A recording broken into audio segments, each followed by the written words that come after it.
Bonjour à tous les MacGyver de l'électroménager. Aujourd'hui, nous allons parler de ceci.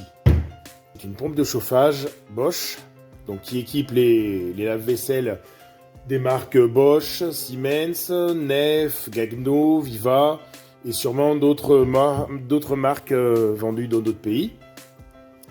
Depuis au moins 15 ans, et ce système, justement, regroupe le moteur, qui est un moteur triphasé sur ce modèle. C'était le début des moteurs triphasés pilotés par électronique. Donc sa turbine et la résistance de chauffe et la sonde. Comme on peut voir sur les forums de dépannage électroménager, quasiment tout le temps, c'est la résistance qui est coupée. Donc ça lave à froid, ça chauffe plus, et à la fin ça vous met un code E09. La résistance est coupée, bon, ça peut arriver dans un lave-vaisselle, sauf que le souci, c'est qu'il fallait remplacer la pompe entière, donc minimum 150 € pour remplacer le bloc complet, alors que la plupart du temps, c'est juste la résistance qui est défectueuse. Le moteur, lui, c'est extrêmement rare qu'il grille, mais il part à la benne. Vu que c'est un seul bloc, donc ça fait des milliers et des milliers de déchets pour rien, j'ai envie de dire. Donc, ça fait un moment que je réfléchis à trouver un moyen de remplacer uniquement la résistance. La résistance seule, qui vaut quand même nettement moins cher que le bloc complet. Je vous mettrai un lien en commentaire pour le commander chez Spareka. Sauf qu'une fois qu'on la démonte, impossible à remettre correctement, effectivement. Je sais pas si on voit bien, il y a un joint tout autour qui assure l'étanchéité. Et une fois qu'on l'enlève, impossible de la remettre. Je vous avoue que moi-même, j'ai beaucoup galéré avant de trouver une solution, la solution ultime, parce qu'impossible n'est pas bradem. Je vais vous montrer comment on remet à neuf totalement une pompe Bosch. Allez, c'est parti, on sort les outils. Voici les outils dont vous aurez besoin pour réaliser cette réparation. Un tournevis plat, un tournevis cruciforme, une pince coupante, un multimètre, un Dremel, de la pâte à joint haute température. Déjà, on va tester la pompe, on va tester la résistance. Donc, ici, c'est l'alimentation du moteur. Là, sur le connecteur, le même connecteur de la pompe, la partie en bas, c'est la sonde. Et ici, c'est la résistance. Donc, la cosse, tout au bout à droite, qui est un peu plus grande que les autres, c'est la terre. Donc, c'est entre les deux autres au milieu qu'on mesure. Donc, quand elle est bonne, elle doit faire à peu près 20 ohms. Celle-ci, elle fait 20 ohms, elle fonctionne. Celle-ci, elle va jusqu'à 6-7 mégaohms, elle est donc morte. On va donc la reconditionner de A à Z. Premièrement, je démonte le capot. Il y a 4 petits clips ici, donc il faut faire attention, il faut les faire un par un, en les décalant un petit peu chaque.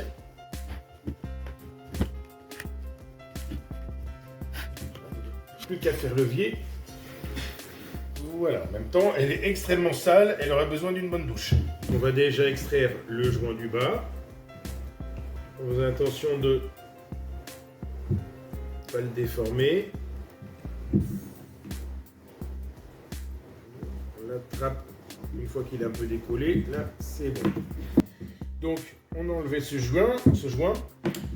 On va enlever ce joint aussi, histoire de bien le nettoyer. Vérifier qu'il n'est pas qu'il soit pas fissuré ou autre, qu'il risque pas de creuser des fuites. Vous voyez, c'est pas juste un remplacement de la résistance, c'est un contrôle total de cette pompe. Vous voyez, les petit à petit, il ne faut surtout pas forcer. Vous risquez d'amiber le joint. Voilà. C'est super propre, on y mangerait dedans. Voilà, c'est un peu plus présentable. Alors, sur ce joint, il y a une date. Oui, c'est 2011, donc je suppose qu'il est d'origine du lave-vaisselle. Donc, ce qu'on va faire, pour le tester... Bon, moi, j'ai pris un socle lave-vaisselle, mais vous avez démonté votre lave-vaisselle, donc vous allez tester directement le joint là où il doit aller, donc ici. Voilà. Il faut que ça soit un peu dur à mettre. Et surtout, dur à enlever, il faut vraiment forcer si on veut l'enlever. Parce qu'il y a quand même une certaine pression d'eau à l'intérieur. Si vous voyez qu'il est vraiment trop facile à enlever, c'est qu'il ne sert pas bien, c'est que le joint en bord. Le joint, lui, on peut le commander seul sur le site de Bosch. Donc si vous avez un doute, vous voyez que ça ne tient pas vraiment bien dans son logement, remplacez le joint. Il vaut, je crois, une quinzaine d'euros. Voilà, c'est nettoyé, ça c'est fait. Bon, j'espère que vous entendez bien, c'est la tempête et le toit de l'atelier est en tôle ondulée, donc c'est assez bruyant, mais bon, on va faire avec. Voilà.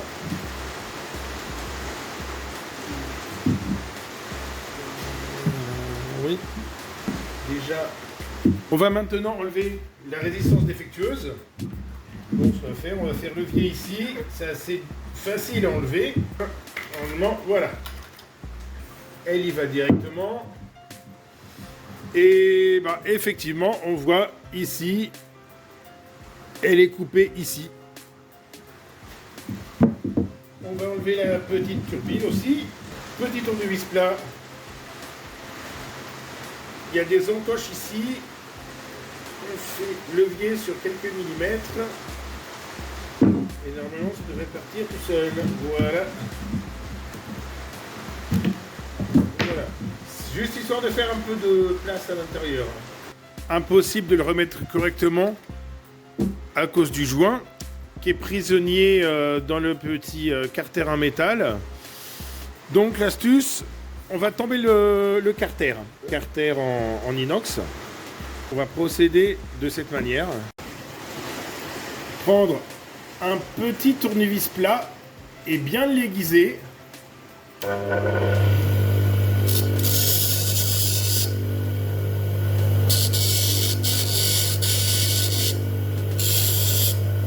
faut que la lame soit bien coupante. Vous allez casser tous les petits rivets en plastique à l'intérieur.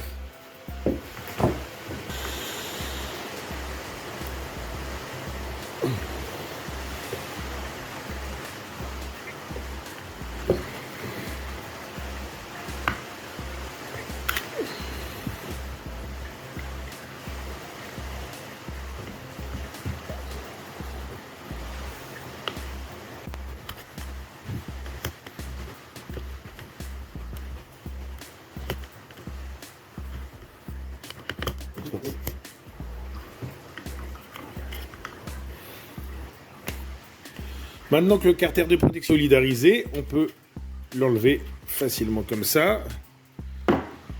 Et le joint vient avec.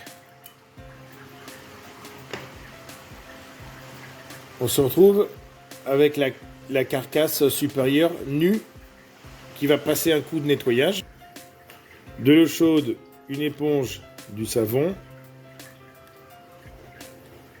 C'est tout propre. Maintenant, on va y remettre la résistance neuve.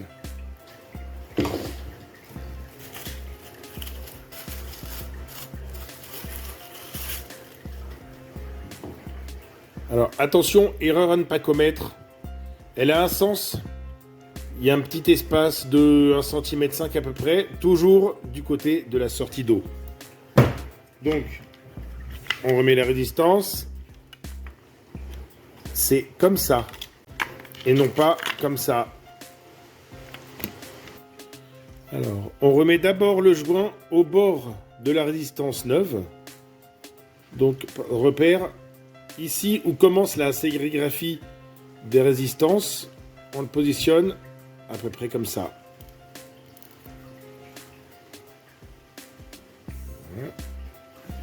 Voilà.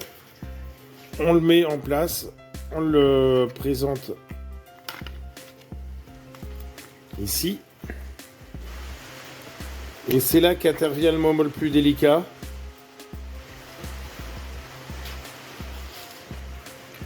Tout en tenant la résistance en place, vous appuyez légèrement avec un tournevis plat sur le joint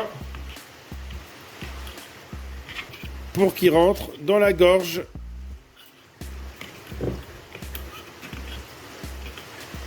où c'est prévu. Alors on voit pas trop bien dans la vidéo. Surtout, avant de passer à l'étape suivante, vérifiez bien que le joint est parfaitement bien mis, qu'il ne ressorte pas de la gorge à certains endroits. Là, par exemple, on voit, c'est pas bon. Si on referme comme ça, l'étanchéité sera pas bonne. Le joint va se déformer, ça va fuir, ça sera pas bon. Une fois que le joint est bien installé uniformément dans la gorge, vérifiez en le bougeant pas trop fort que ça tient bien. Si on voit que le maintien est ferme, c'est que le joint est bien mis, il n'y aura pas de problème d'étanchéité.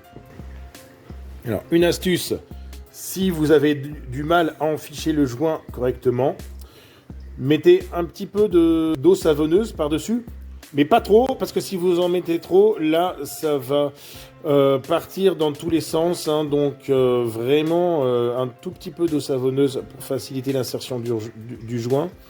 Et là, ça sera très bon. Donc, ensuite, on remet la protection métallique. Elle est un petit peu rouillée, ça, c'est pas très grave. Par contre, attention, ça pourra faire l'objet d'une autre vidéo. Mais si la protection est rouillée comme ça, la rupture de la résistance est sûrement une cause d'une fuite interne de votre lave-vaisselle. Donc avant de le remettre en service, bien vérifier qu'il n'y ait pas une fuite qui aurait pu abîmer le moteur, enfin la résistance. Bah oui, mais par contre, comment on fait là? On peut pas la remettre.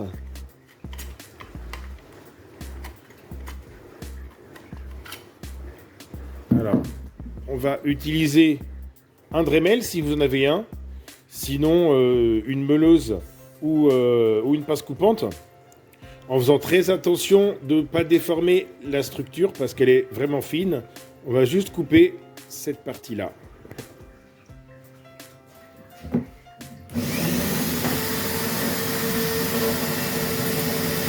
Au niveau de l'ouverture là,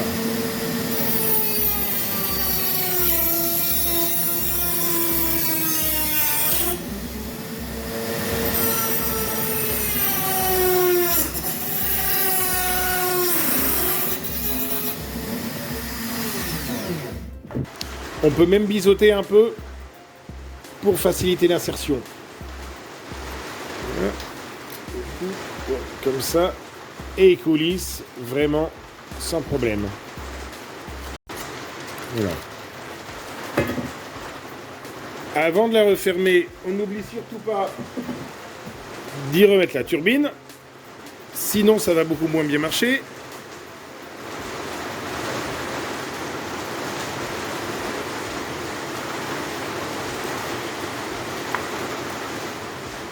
Voilà. Logiquement, quand on entend le clic, c'est bon. On y remet le joint aussi. On appuie délicatement.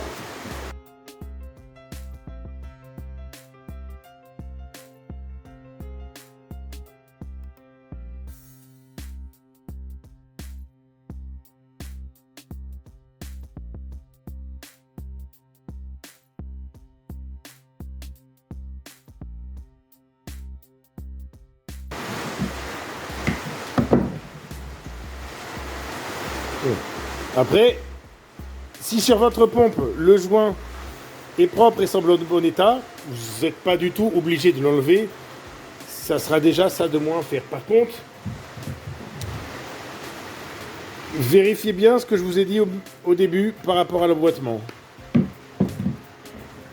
Donc ensuite, on recolle la carcasse métallique. J'utilise le joint d'étanchéité de chez Facom.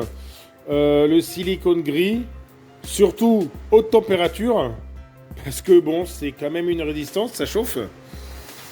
Donc, on en met tout autour.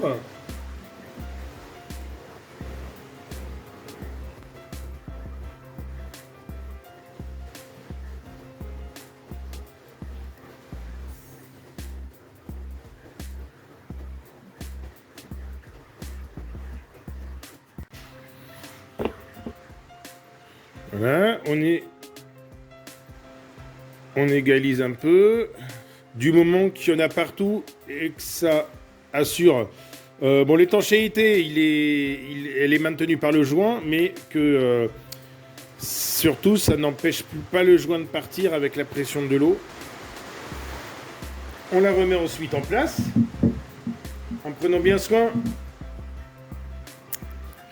de ne pas accrocher les soudures du connecteur. Voilà. On tapote au tournevis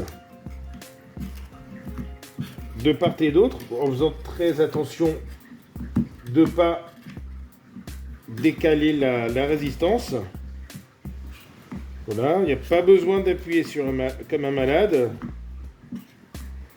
Juste histoire que ça écrase bien la pâte à joint au fond.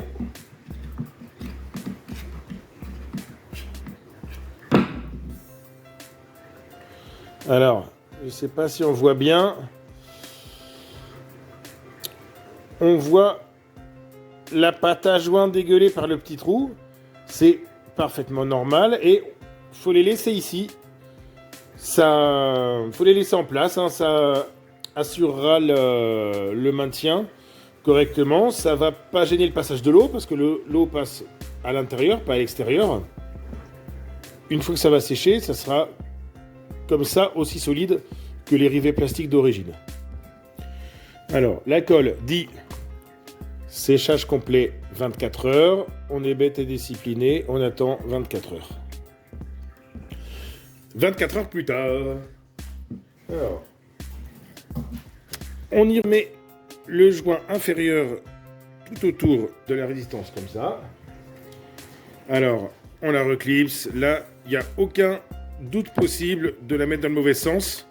L'écartement des clips font qu'on peut la mettre dans une seule possibilité, celle-ci. Voilà. On appuie et puis c'est bon. Quand vous entendez le clip, c'est que c'est fixé. Dernière vérification ultime, avant de remettre la pompe dans votre lave-vaisselle, vous bouchez entièrement avec votre paume la sortie. Ici, la sortie d'eau, vraiment. Voilà. Et au niveau de l'entrée, vous soufflez. Vous soufflez très très fort. Il ne doit pas y avoir le moindre filet d'air qui passe. Si vous soufflez et que vous sentez qu'il y a le moindre filet d'air qui passe, ne la remettez pas dans la pompe, ça va fuir dès le premier coup, c'est que le joint a mal été mis. En revanche, si en soufflant, vous sentez que l'étanchéité est bonne, vous pouvez remettre la pompe dans votre lave-vaisselle, il est réparé. J'espère que cette vidéo vous a plu, c'est ma toute première, j'espère qu'il y en aura plein d'autres. Dans ce cas, n'hésitez pas à liker et vous abonner à la chaîne. Si vous avez des questions, des difficultés à appliquer le tuto, des suggestions, n'hésitez pas à m'en faire part dans les commentaires. Pourvu que ce tuto ait pu sauver des lave-vaisselle de la déchetterie. On n'oublie pas la mission première de Bradem l'Hôtelier, défier l'obsolescence programmée et redonner le sourire aux appareils. À très bientôt.